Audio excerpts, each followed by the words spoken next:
$0 co-op commissions are here. We're going to talk about it today. Stay tuned. This episode of Keeping It Real is brought to you by Real Geeks.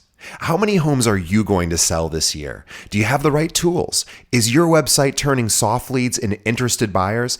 Are you spending money on leads that aren't converting? Well, Real Geeks is your solution. Find out why agents across the country choose Real Geeks as their technology partner.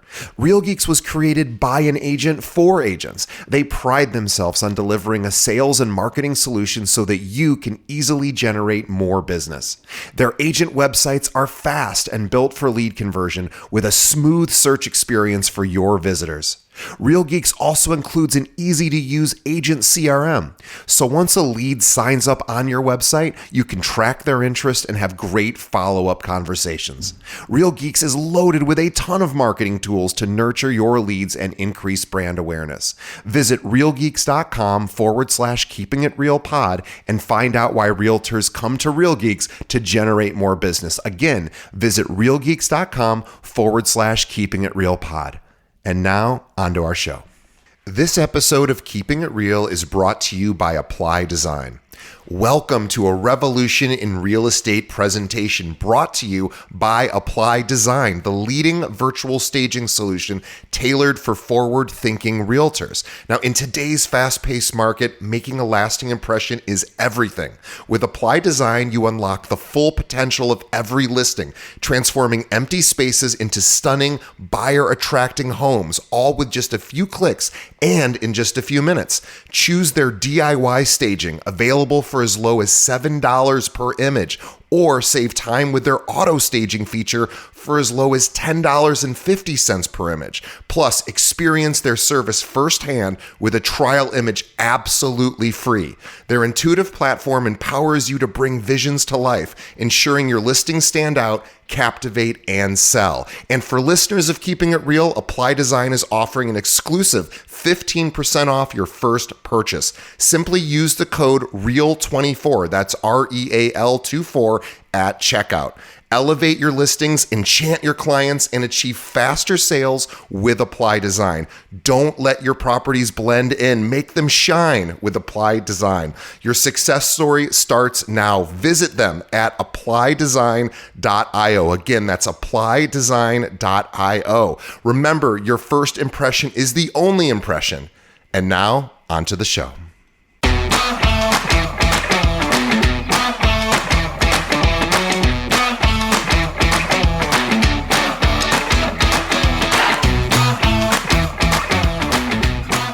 Welcome to Keeping It Real, the largest podcast made by real estate agents and for real estate agents. My name is DJ Paris. I'm your guide and host through the show. Today is our monthly series called Unpopular Real Estate Opinions with Chris Linsell. Now, Chris Linsell is a real estate technology analyst and the director of content at large. He's also the director of content with Luxury Presence, and he specializes in new solutions to old questions, constantly exploring the cutting edge of technology in the real estate space. Chris has also many years of experience as a licensed realtor in the state of Michigan, has worked as a marketer, a digital strategist, and a trainer for major national brands like Berkshire Hathaway Home Services of Michigan and Coldwell Banker Schmidt Realtors. Chris, again, is the director of content with Luxury Presence.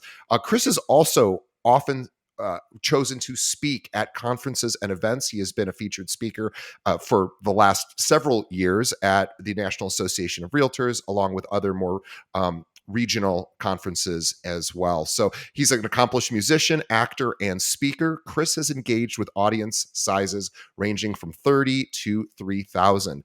Chris, welcome to the show once again. DJ, great to see you.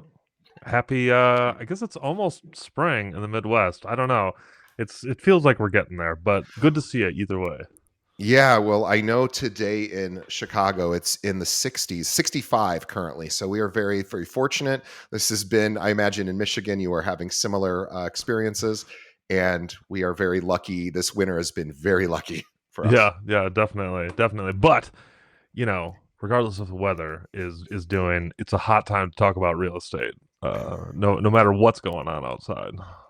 So I'll tell you the thing that Chris and I were talking about today, and we both agreed this would be a fun topic to really dive into because it seems to be on the minds of so many agents, including the agents here at our firm, agents Chris interacts with, as well as just probably all of our listeners, which is, last year, National Association of Realtors changed their policy related to co-op commissions. And so there is a lot of fear right now where will agents representing buyers be sort of left in the cold? How will they get paid going forward? And so we're going to explore this entire topic of what the National Association of Realtors, what they've changed in their rules, and how you can still participate and hopefully not have it negatively impact your business. So maybe we should start at the beginning, sort of like how we got here, because I know you have a lot of sort of thoughts and information on, Mm-hmm. why did this. So I think the change came about in October of last year, where National Association of Realtors said we can, listing agents can now offer a $0 co-op commission to the buyer's agent, which is technically the seller's agent, but I call it the buyer's agent because it's too confusing for me to think of a buyer as a seller. So Mm-hmm. anyway, we'll just say listing agent and buyer's agent. But now buyer's agents can see MLS listings that have a zero Mm-hmm. there. And that is very scary, of course, to a lot of agents. So let's talk about how we got here. Yeah, yeah. Well, I mean, there is a Shakespearean level of drama we could get into here, but that's not really going to do anybody any good. So here are some basics here, and I'm going to try and outline the how we got here with as little emotion as possible, because it's really easy to slip into kind of passionate commentaries over whether or not it should or shouldn't have been one way or the other. But separating the should or shouldn't, here are the facts. For a long time, real estate operated in a manner that was considered, the word was cooperative, meaning the whenever a property was listed for sale, the agent and more generally the broker that was managing that listing uh, agreed on a commission rate with the uh, seller of that property, that was a fee for services. I'm going to sell your house. I'm going to get X percentage of the sale price as my fee for it. And where the word cooperation comes in is it was, excuse me, understood across our industry that, it takes two people to tango. You've got to have a buyer and a seller. And uh, uh, as such, you typically have a buyer's agent and a seller's agent. And so that commission that was negotiated with the seller of the property, that gets split between both agents. This is cooperation. And has always been kind of some rumbling around whether or not this system makes sense, because ultimately the buyer's agent is getting compensated based on a contract that exists not between them and another person. They're getting compensated based on a contract that exists between the listing agent and the seller of the property. And this kind of incongruency led to a lot of questions, and this isn't something that just started happening. These are questions that have existed for a long time, as to whether or not the buyer's representative, the buyer's agent, is being compensated appropriately, because the compensation that they get isn't necessarily tied to any agreement that they make or any work that they do. It's tied ultimately to the number that's on the listing contract that the seller and the seller's agent sign. So And by and yeah, large, the buyer's agent is, for lack of a better word, at the mercy of the agreement that the seller and the listing agent has made, not only for the listing agent's commission, but of course for the buyer's agent commission. And there wasn't really an easy way for the buyer's agent to negotiate his or her fee, because it was there on the MLS as dictated by the listing agent and the seller. Mhm. And so this would sort of create an issue of how is the buyer's agent actually being compensated? Meaning, are they being compensated for the work they did with their buyer? And the answer is kind of not really. That's technically what's happening, but it really has nothing to do with what the buyer's agent is doing for their client. It's really just what the seller and the listing agent determined the buyer's agent's going to get paid. Well, I mean, I think that some of that is right, but I'd push back on you a little bit there because technically speaking, the buyer's agent doesn't get let's just set the table really quickly. We're talking about real estate 12 months ago here before the lawsuits and the kerfluffle really kind of escalated. A buyer's agent was being compensated based on a single um, proof point. Does the transaction close?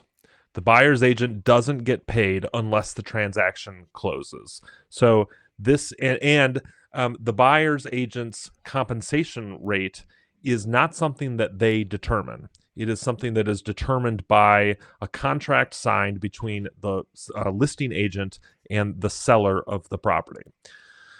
You could certainly say that the buyer's agent isn't in control of their own compensation, but I would argue that they are ultimately in control of whether or not the transaction closes, or at least they are a part of a cooperative cohort whose job it is to make sure the transaction closes. So to that degree, buyer's agents, they have like a binary, like I get paid or I don't get paid, but they don't have control necessarily over how much they get paid. And this is where the lawsuits really kind of got some teeth, was that there were lawsuits that were brought by consumers against major brokerages that said that essentially alleged that buyers agents were getting paid an incongruent amount of money based on the work that they were doing, or more specifically, that the work that they were doing and the quality of that work was not tied to the amount of compensation that they were getting. So that there was an obligation to pay fees disconnected to the amount and quality of work being done. Right.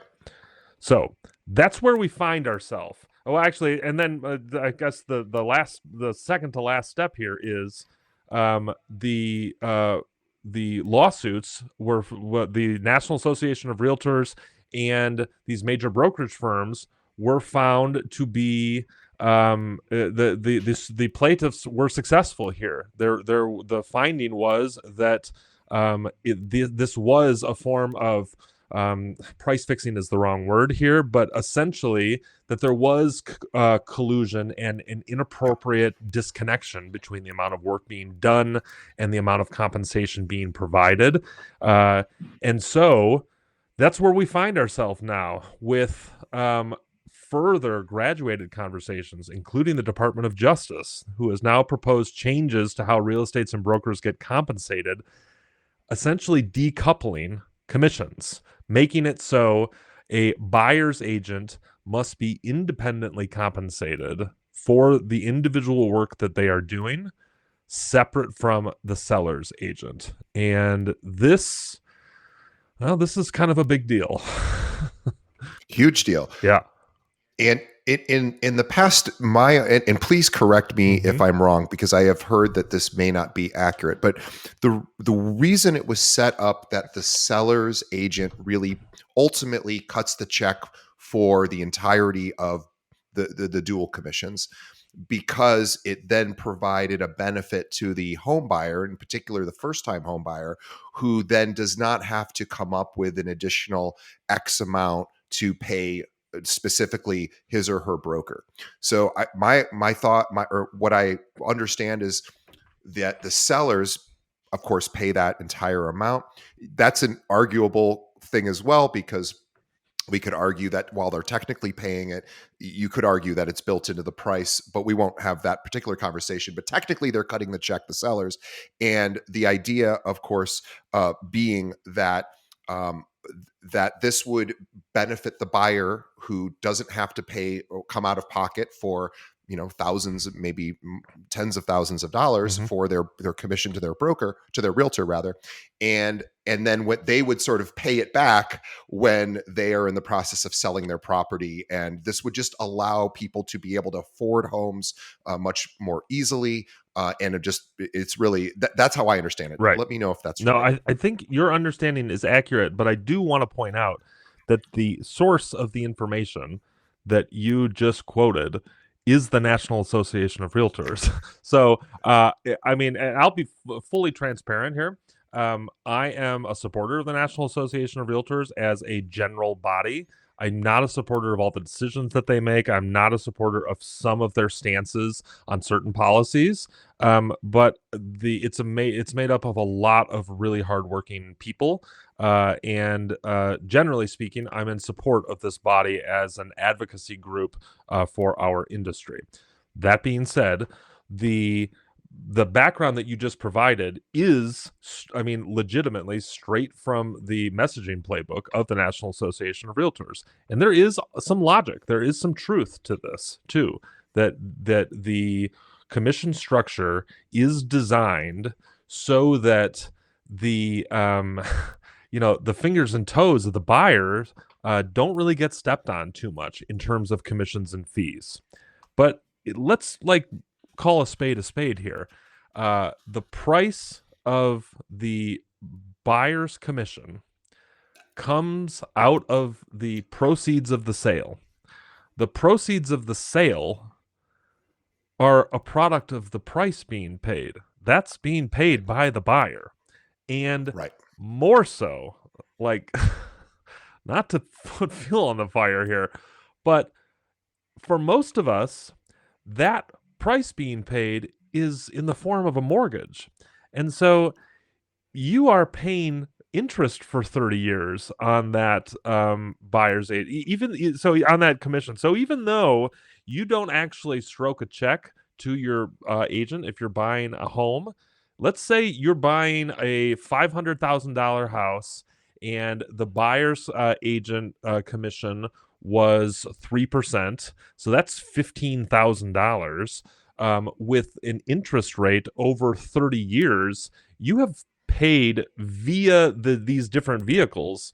I mean, it's somewhere in the neighborhood of $47,000-$49,000 at the end of your mortgage payment. That's Without seeing that accrue correct. over time. Those are not showing up on mortgage statements. But Chris is technically right. So basically, now we're having the conversation of who's really paying the commission, the buyer's agent commission, and that's technically it's the seller, but in reality, it's all built into the system to where in most cases it's going to be, the buyer's side is going to, it's baked into the price. Yeah. So buyers are typically, if they're using lending for that purchase, then Chris is right. They're technically paying that over time. But all that to say, frankly, this is just that argument right there isn't even really an argument. I'm not really interested in getting into who is ultimately responsible, because this just kind of becomes a semantic conversation. Yeah. Um, Yeah, it almost doesn't where matter. I'm really interested, though, is what the downstream effects could be if the DOJ, the Department of Justice currently has a proposal that aims to make the practice of cooperative compensation illegal. Like, this isn't just something that would be a regulation within the National Association of Realtors.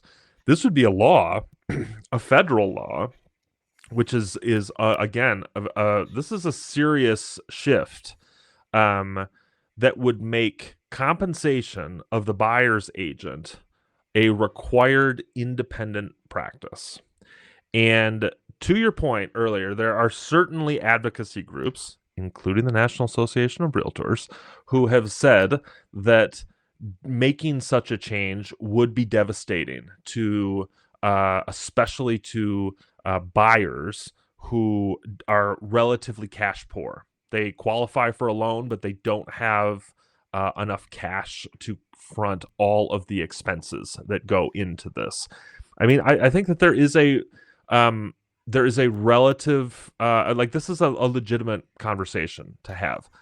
It's not saying that there aren't solutions to this puzzle, but the fact remains, if the amount of cash at closing for buyers increased by $12,000, and I get $12,000 because the typical home price in the United States is right around $400,000. The typical buy side commission is right around 3%. 3% times 400,000 is 12 grand. If the typical buy side commission is $12,000, and that's something that a buyer is expected to bring a check for at closing, I guarantee you there are incredible swaths of home buyers that are going to find themselves unable to make a purchase without making other arrangements. And that in itself is something that we should be thoughtful about. How do we solve for that? Yeah, a couple of things. One, I think most pressing for agents today is, since buyers do not yet, it's not a widespread practice where buyers are paying their agent directly for the services rendered. Typically, it's still going through the co-op commission as dictated by seller and listing agent. But I'm curious, if I'm a buyer's agent, because now we can see MLS listings that may have a zero in that co-op in the co-op field. Mm-hmm. So if I'm a buyer's agent and I have a fiduciary responsibility to find the best, to put my client in a home that suits their financial interests, and I am not being compensated because the best property for their needs has a zero in the co-op compensation field, I would be like, what do I do? Mm-hmm. I know ethically I am still to show this home because I'm a fiduciary and I want to, be as a successful agent to my client. However, I also want to get paid. Mm-hmm. So what would you suggest? So technically this could be happening right now. Yeah. And in fact, it probably is. What should agents on the buy side really think about when they see a zero in that co-op compensation field? Well, so there's two things that I would say. The first thing is, if agents aren't thinking about this until they see the zero, then they're kind of up the creek, frankly. Can I tell you one of my favorite quotes? Just Please. to interrupt, is the worst time to learn how to fight. Do you know the answer to this? No, tell me. While you're in a fight. So what Chris said is exactly what I said: is don't wait until this actually is in front of you and you're scrambling to figure it out. 100%, 100%. I love that. I'm gonna use that today. The worst time to learn how to fight. It's a good one. While you're in a fight. No. So to that point, the very first thing, in fact, while you're listening to this podcast, you should be going on your local MLS site, going to your brokerage, going to the National Association of Realtors.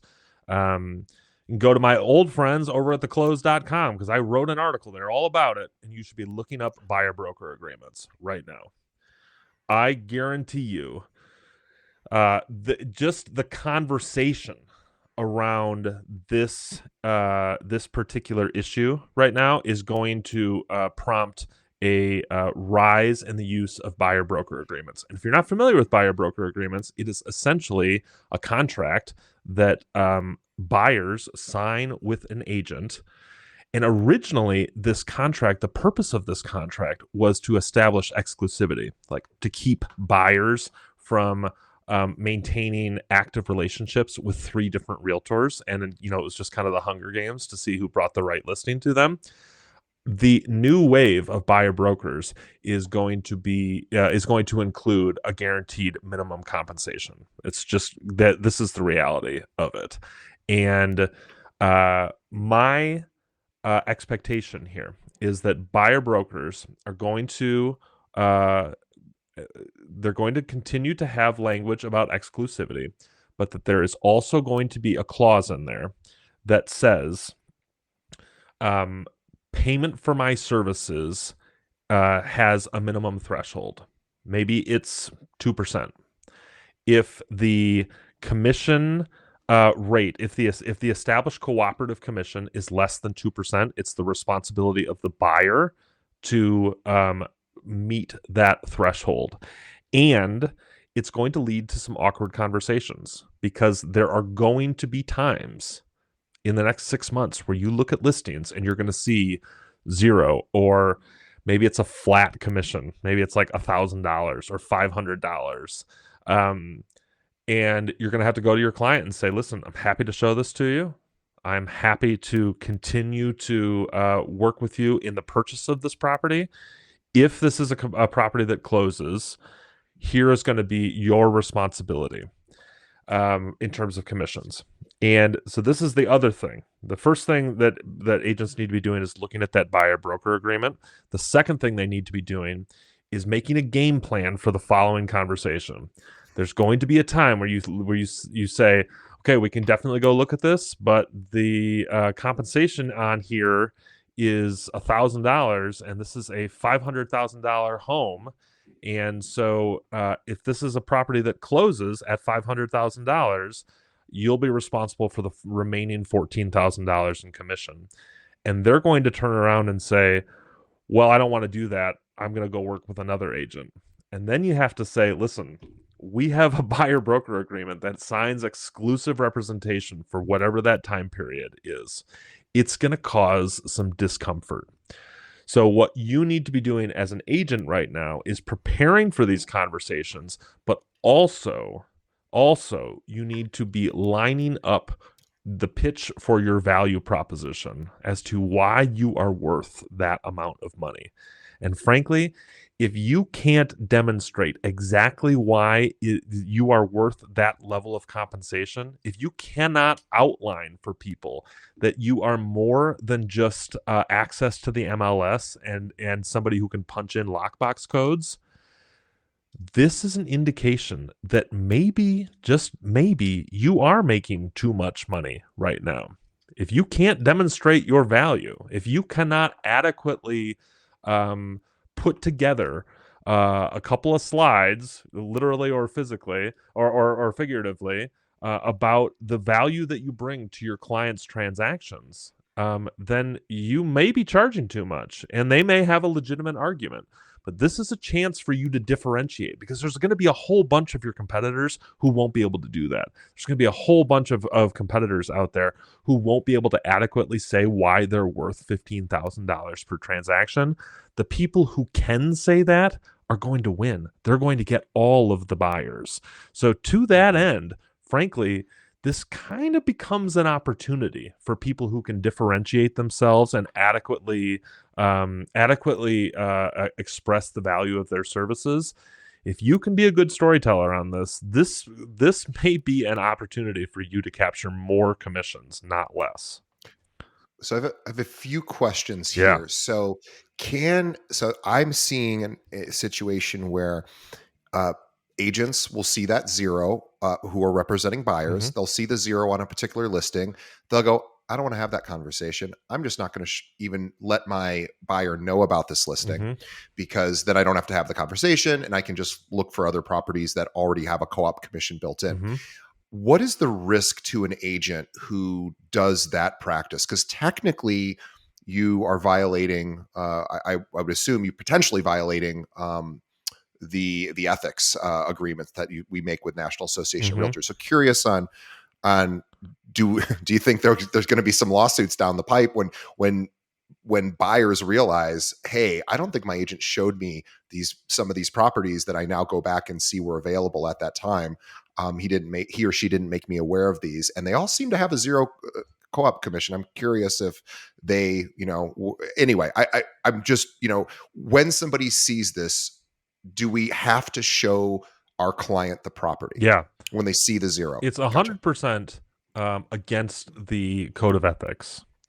So, excuse me. To that end, the minimum that you're going to run into here are serious problems with your professional organizations. Most local realtor associations belong to and when I say most, I mean like 99%, local realtors associations belong to their state level realtor associations. And every state level realtor association belongs to the National Association of Realtors. If you want to maintain status within those professional trade groups, you have to adhere to the code of ethics. And in the code of ethics, it says that you cannot make a decision on whether or not to show or not show a property based on the commission. Right. The specific language, if I'm remembering correctly, is that as an identified fiduciary for our clients, we are obligated to show. I'm gonna mess this up. So anyone who's reading along with me, show me a little grace here. But it is. We are a fiduciary for our clients. We are obligated to provide them with the most up-to-date information on any property that is live and uncontracted on the market. So if somebody wants to see a house and it is not under contract, if you refuse to do so based on the commission rate, you are in violation of those specific clauses within the code of ethics. There is no legal precedent to suggest that this is against a certain law. There is, however, I think, a winding garden path. God, I'm going to get in trouble for saying this. Maybe I shouldn't be live streaming this on Instagram. There is a winding garden path to suggest that refusal to show somebody a property based on the commission rate could have fair housing implications. And the reason being that if you refuse to show somebody a property based on the compensation rate, the understanding here is that you are not showing the property because you're not going to get paid what you want. And there is an implication there that could be, well, I'm not going to get paid what I want because this person can't pay me what I want. And once you become a decision maker based on your client's abilities to do or not do things, then you get into this kind of murky water of whether or not those things are actually within their control. And there have been much lighter lawsuits brought around money that start to connect to things like race, gender, familial status.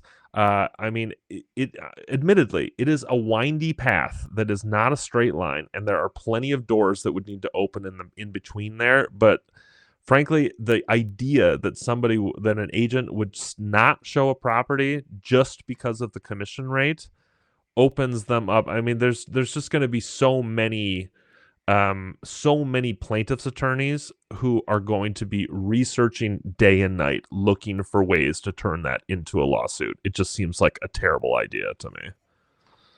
Yeah, and it's really easy to sort of figure out. You can make a pretty strong case just by looking at MLS listings for, somebody who feels that they didn't get to see all the properties available to them.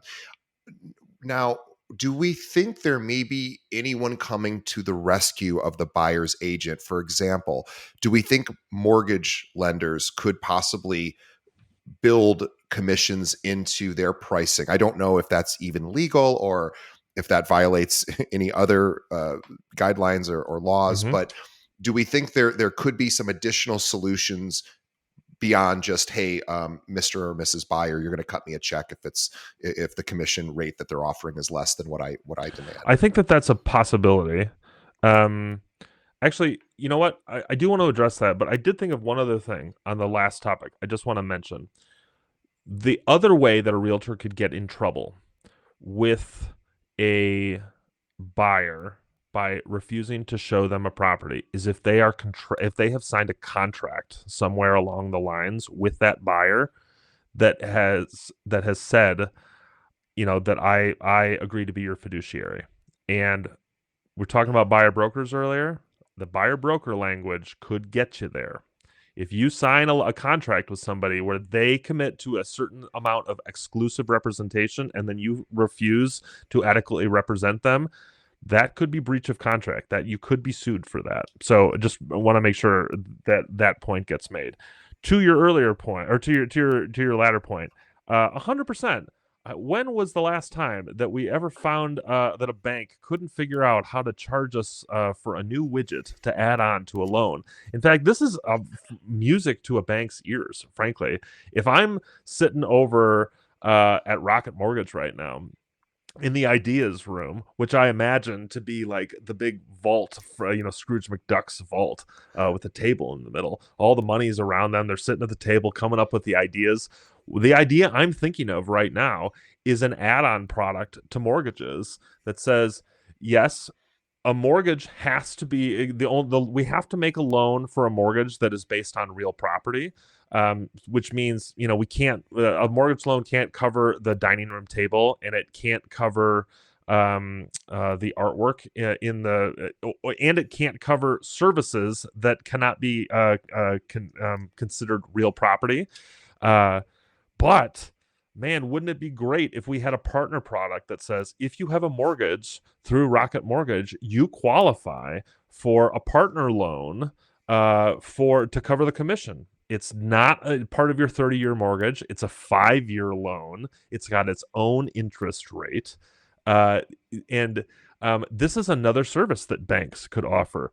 Frankly, this isn't a terrible idea, because this does provide a solution to the buyers who are cash light.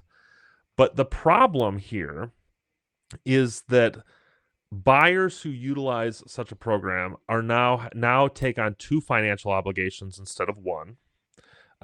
They have independent loan obligations. Like, what happens if they default on the commission loan? Does that mean that their property is in jeopardy? There's a whole bunch of kind of tangled thorns tied to that. And then additionally, in order for that sort of program to make sense, you would think that the price of property would need to come down, factoring in that we are no longer considering the buyer's commission as a part of the sale price. That I don't think is going to happen, which is going to really ruffle some folks' feathers.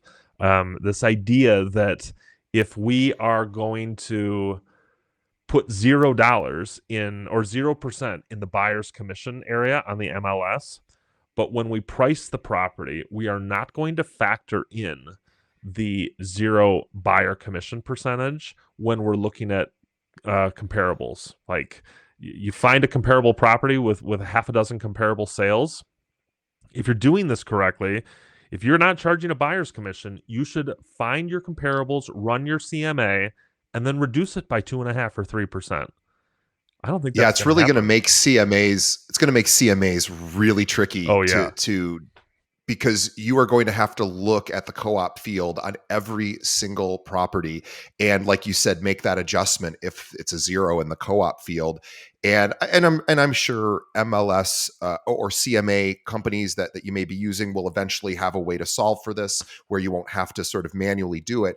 But obviously, you're right that comps are going to be screwy for the from now until whenever this if this gets adjusted or changed. You're going to have to think about pricing. And then the other thing, I'm curious, if I'm a buyer and my agent says, hey, just so you know, this is one of those 0 co-op commission properties, so I'm going to have to charge you X, and that's part of our agreement. But if 8 out of 10 of the properties my buyer's agent showing me have a co-op commission and then 2 don't, my first question is, wait, why do 2 not have them and 8 do? That to me is also a separate conversation in addition. And what's the benefit to the listing agent for not offering a co-op commission? Why does someone do that? I would want to know, as the buyer, what's going on here? Like, why isn't this all universal? Well, to that end, the biggest conversation that's going to be had right now in this environment is not going to happen between pundits like us. It's not going to even be happening between professionals or leaders within trade organizations. It's going to be happening around kitchen tables with buyers and sellers as agents try and decode the news for their clients. Because ultimately, you bring up a great point. Like, if I am a seller of a property and I have a particular window from like within that I want to sell my home, like I need to sell my home in the next 3 months. Shouldn't be too hard in a relatively competitive market right now. Even with mortgage rates, north of where most people are comfortable, there's still, in most markets, we're still experiencing enough of an inventory crunch that most listings are going to be able to sell in 3 months. But with the additional kind of wrinkle of whether or not offering a buyer's commission will affect the saleability of the home and the average days on market, this becomes a whole new level of strategy that listing agents have to advise their clients on, and buyers agents now, they don't have, they've never had to talk to their clients, certainly about getting paid in the first place, but secondly about how you approach strategy for looking for a property, knowing that there are some properties that will have commissions and some that won't, and how will that affect your offer strategy? You can certainly see a world in which the offer strategy for a property with a buyer's comp versus one without could be very different, because you can discern a lot out of that.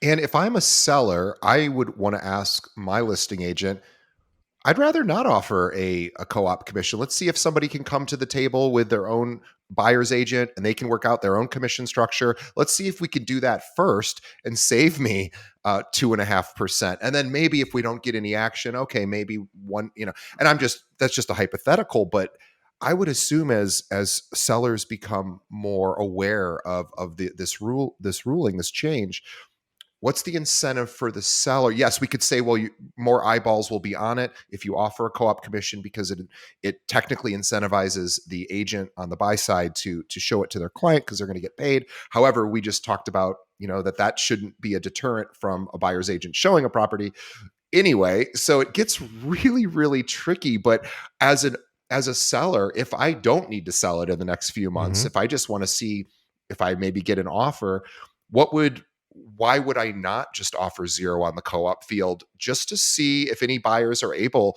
to either purchase it directly without an agent, right? Or with an agent who has some sort of buyer agreement that they're going to compensate their agent directly. I'm just wondering, as the seller, boy, now I have an opportunity to possibly save half of the commission I was going to pay anyway. Do we see this as a possibility for the future? I definitely think it's a possibility. I think it will, with any kind of structural shift in any kind of business, there is going to be mess. It's going to be complicated and frustrating at first. And I guarantee that the first crop of reputable listings from reputable agents that show up on Zillow with a 0% buyer's agent fee in the other financial information category on Zillow, this is going to cause a fair amount of hoopla, because there are going to be what's going to happen here is there's going to be this kind of natural kind of headbutting different parties, and ultimately what's going to the attitude that's going to come about is sellers are going to say, listen, it's not my job to compensate your agent. That's what the lawsuit said. It's your job to compensate your agent. If you want to see this house, that's what the price is, or that's what has to happen. And then buyers are going to say, well, wait a minute, your home is priced as if you are compensating a buyer's agent. So if you want this to happen, then I'm going to write you a full price offer, but I'm going to ask for a $15,000 concession so that I can cut a check to my seller or to my agent. Like, this isn't just going to be an agent fight. This is and now we're back at the original. You're right. It's going to create adversarial relationships between the agents, because the agents, the buyer's agent is likely to call the seller's agent and say, "Hey, I know you have a zero here. Any wiggle room there? Mm-hmm. Can we adjust that? Mm-hmm. Can we figure this out? Because my buyer, he's ready. He or she wants to do this, but they don't have the extra money. So let's work this out." And to your point, we're now just going back to the original sort of plan, which is, oh, maybe they can give me a credit at closing or reduce the price, which is exactly sort of what's happening currently Mm-hmm. anyway, just without it being said out loud. Mm-hmm. So this is going to be a very tangled. So if I'm a buyer's agent, let's just maybe wrap up with some action steps. Mm-hmm. So number one, as Chris said, and I agree, and I've heard this. Chris was nice enough to call me a pundit. He is actually a pundit. I'm just the dope who is sort of keeping the show rolling. But Chris is really a lot more knowledgeable. But I will tell you that I went to an event. We're lucky in Chicago to have, well, depending on what your opinion of National Association of Realtors is, lucky or unlucky to have them here locally. But what's nice about it is we get access to some of their people. So I actually was in an event recently where they spoke, and they said the number one thing to protect yourself, as Chris said, as commissions are being decoupled, is to have a buyer agreement. This just protects you. But remember, it's not just as simple as getting a signature. You are going to have a conversation, a very deep and detailed conversation with that buyer to say, hey, here's what may happen, and here's what we will try to do. And there may be steps involved. For example, hey, Mr. or Mrs. Buyer, if we go to a listing that has a 0%, I am going to try to get the seller or the listing agent to cut me into their commission. I'll try that first. That may not work. It looks like it probably won't. So then we have to go to you, and maybe the mortgage company will have a way for you to pay it, or maybe you'll have to pay it directly. But regardless, this is just a messy situation in general, because there aren't any really clear-cut guidelines for what to do when. But getting that buyer agency agreement is absolutely step one, and you should have it anyway. You should have it anyway, just to protect yourself in the event that maybe that person is working with two agents that you don't know they're working with another agent. And if you've worked in this industry long enough, that's probably happened to you once. So get an exclusive buyer's agreement. And then, as Chris said, formulate your plan of attack for being able to have this conversation with every buyer before you start looking at properties. And you're right, it is going to be a messy conversation, Mm-hmm. because it's not going to make a lot of sense to the buyer. This is buyers and sellers typically, in my experience, don't really understand how commissions are paid. Mm-hmm. Agents do, buyers and sellers don't. So this is going to be a real education process for the buyer's agent to have that conversation, to make sure that the buyer understands what's happening, why it's happening, and how they can and may need to compensate the buyer's agent. Can I give you, as just as we're closing, one thing that I would really love to see happen out of this?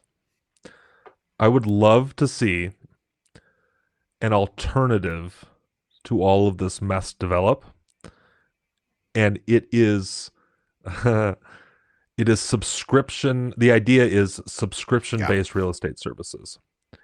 Mm-hmm. And the short version of this, and anybody who's listening to this, steal this idea and build this company, because I want it to be a thing, and I don't want to build it, and I want somebody else to build it so I can subscribe to it. Every month, I pay my real estate company for financial, basically like a financial planner or a wealth manager, but just for my house, or as a buyer for a continued subscription to the access to advice and information. And in exchange, when it's time to buy or sell a home, that purchase or sale happens commission free. It is not a transactional relationship. It is a recurring revenue relationship. And then all of this stuff doesn't matter. The only thing that matters is the relationship that you have with your clients. And you are incentivized to maintain good relationships, so you maintain this monthly recurring revenue. It's not a transactional relationship any longer. And to give this idea some context, the financial advisory, well, what used to be known as stockbrokers, went through this shift in the late 90s. So just to give everyone some context, prior to what we now call financial advisors, people who were stockbrokers, meaning they were transactional. They would sell a stock, they would get a commission on every trade. Then, as technology developed, there were companies that came out that were doing subscription-based models where you would pay X amount per month and get unlimited trades. And now I think trades are essentially free at most institutions anyway. So how are financial advisors getting paid? Well, as Chris said, they are a subscription service, most of them, not all of them. Some of them do have flat fee services, which is really neat. That's a new addition to the financial advisor role. But the vast majority of financial advisors are getting paid as a percentage of assets under management. Very similar to what Chris is saying. So, hey, I have $1 million in my retirement accounts. I want Mr. or Mrs. Financial Advisor to manage that, and I'm going to pay them 1% of that amount a year, $10,000 in this case, and which seems like a lot. However, it really makes sense. It fits a little bit more clearly into the financial advisory world, because a financial advisor's job is to protect those assets under management and hopefully help them grow to the level of risk that the client is able to endure. So there's an incentive for the agent not only to continue to receive that 1% per year, but also to grow their asset base, because they will receive more. So it will be very interesting to see if there is a subscription model similar to that can be established for real estate agents, where you're right, maybe you're getting a percentage of the home value. Perhaps you're just getting a flat fee every year. And yes, when it's time to buy and sell, hey, I'm your person. But then it also begs the question, what happens if that agent leaves the industry and the person's been paying, I guess maybe they get transferred to another agent. Maybe there becomes more salaried buyer agents positions that are coming. Maybe the commission sort of structure that is currently in place will only survive to the listing agent. It really, nobody knows at this point. So it is a moving target that hasn't stopped moving yet. But it's going to be interesting to see what happens. And just in closing, disruption is the ground on which innovation is built. Anybody who is scared about this, just remember, when everybody is back on their heels, the people who can get on their toes the fastest win. So spend a little bit of time, take a few deep breaths, feel nervous about it, and then get on your toes, because the faster that happens, the faster you win.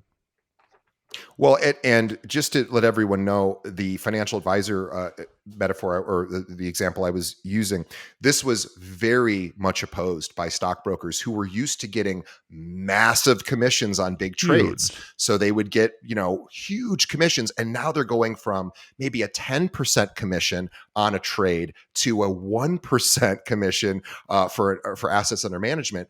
But over time, if you build your business that way, then fee-based is known as fee-based versus transaction-based, then you actually ultimately end up building yourself a nice little annuity where you're getting paid every year from your client by managing. So I think it'll be interesting to see if there's a real estate firm that can figure out what value can we provide in between purchase and sale for somebody to want to pay us a certain amount per year, and see if that model is sustainable. It seems like it should be, because it's worked in other industries. In fact, it's working a lot in the real estate brokerage industry. We've seen the advent. Our company is one. There's lots of them now that are transaction-based companies, or rather fee-based companies, that don't take splits, and they just take a flat fee on every sale, give the agent the rest of the commission. So that's kind of a subscription model as well. So that's actually been happening. I think that's going to be more popular. I think we will start to see salaried buyer agents. I think that's going to be probably some of the easiest ways to sort of solve for that. But we're not sure. Nobody knows. So we'll wait and see. But get that buyer agreement, agency agreement signed, exclusive buyer agency agreement signed, protect yourself, and make sure that you're having those conversations, because there will come a day where your client wants to see something and you're like, oh no, there's no compensation for me from the list agent. Chris, let's plug some of your stuff that's coming up. Tell us, what do you have coming up? Do you have any speaking engagements? Yeah, if you are in Southwest Florida, I will be at Southwest Florida TechCon in Fort Myers the last week of March 25th, 6th, and 7th. I will be at the Minneapolis Association of Realtors annual conference, April 10th, 11th, and 12th. So if you're in Southwest Florida, or if you're in Minneapolis, I'd love to see you live and in living color. Come talk with me. Come tell me why I'm wrong. Would love to hear your opinion on things. And then there's a whole bunch of stuff happening later this year, including a trip down to Inman, the new conference that's happening in Miami in the middle of May, and then a few other things later this year. So if you want to see me live, come to Florida, come to Minneapolis, come to Miami Beach. That would be a lot of fun. And if you want to see me virtually, I really encourage you to come check out Luxury Presence. This is a company that I am a part of, the director of content there. Got some amazing things happening there. I'm not here to plug our products and services, but I can genuinely say, I spent a lot of time in the real estate tech space. I've really honestly never been more excited to be a part of a team that's building tools for the next generation of realtors, like I am with this team, and they really got the goods here. It's pretty exciting. Well said. Well, please everyone visit to learn all things Chris. ChrisLinsell.com is the place to go. You can also follow him on social media. You can argue with him on Twitter or LinkedIn or Facebook or Instagram, anywhere. He's all over the place. And please check him out. And if you're looking for a speaker for your brokerage, for your team, for your local association, state association, or any national association members who might be listening, Chris is a wonderful speaker, and he is sought after, and he's certainly somebody that has lots of opinions and a lot of predictions that end up coming true. So he is somebody to consider for any speaking engagements. On behalf of the audience, Chris, thank you. This was a deep dive. I appreciate that. We'll probably have a lot more to talk about as new developments happen within these conversations, and very excited to continue to provide that to our audience. You know what I would really like to from our audience? Let us know what questions you have about this topic. I would be very curious to sort of better understand what are agents worried about, where are their concerns, so that we can address those in a future episode. So feel free to shoot those over to us. Also, tell a friend about the show, please. As per usual, everyone really should get a chance to listen to this episode to hear Chris's opinions on sort of best practices around the sort of new developments with buyer compensation. So shoot this over to them, and also please check out our sponsors. They keep the ship afloat, and their services and products are really useful to your business. Chris, on behalf of everyone, thank you. On behalf of Chris and myself, thank you to everyone who's made it to the end of this episode. We appreciate you. We will see everybody on the next episode. Thanks, Chris. Thanks, guys.